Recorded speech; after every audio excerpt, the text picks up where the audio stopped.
అరుణాచలం ఆలయంలోని ఒక గోపురం మీద చిలక బొమ్మ ఎందుకు ఉందో మీకు తెలుసా? అరుణగిరినాథర్ చిన్నప్పుడు సుబ్రహ్మణ్య స్వామి మంత్రోపాసకుడు. కానీ యుక్త వయసుకు రాగానే వేశ్య వ్యామోహంలో మునిగిపోయాడు. తన అక్క ఆభరణాలన్నీ అమ్మించి కోరికలు తీర్చుకునే స్థితికి చేరాడు. ఒకరోజు ఆవేదనతో, అక్క, నీకు కావలసింది శారీరక సుఖమేనా?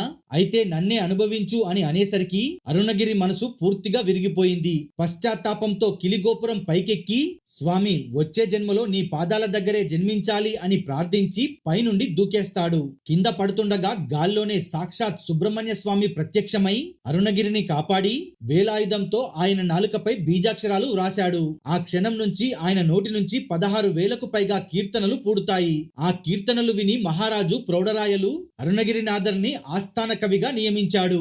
ఒకసారి రాజుకు కంటిచూపు పోయినప్పుడు దేవలోకంలోని దివ్య పుష్పం కంటికి తాకిస్తే చూపు వస్తుందని తెలుసుకుంటారు.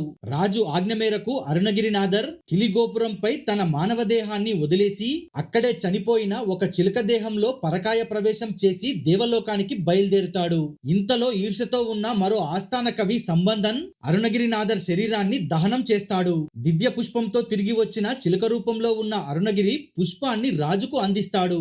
ఆ పుష్పాన్ని కళ్ళకు తాకించగానే రాజుకు చూపు తిరిగి వస్తుంది. తరువాత గోపురం వద్ద దేహం కనిపించకపోయినా జరిగిందంతా తెలుసుకొని సంబంధన్ను క్షమించి అరుణగిరినాథర్ చిలుక రూపంలోనే సుబ్రహ్మణ్య స్వామి మహిమను గానిస్తూ ఈ అరుణాచలేశ్వర ఆలయ ప్రాంగణంలోనే సంచరిస్తుందని చెబుతారు. అందుకే ఈ గోపురాన్ని చిలుక గోపురం అని కూడా అంటారు. ఆ చిలుక బొమ్మ ఆ మహాభక్తుడి జ్ఞాపకమే. జై సుబ్రహ్మణ్య స్వామి అని కమెంట్ చేయండి.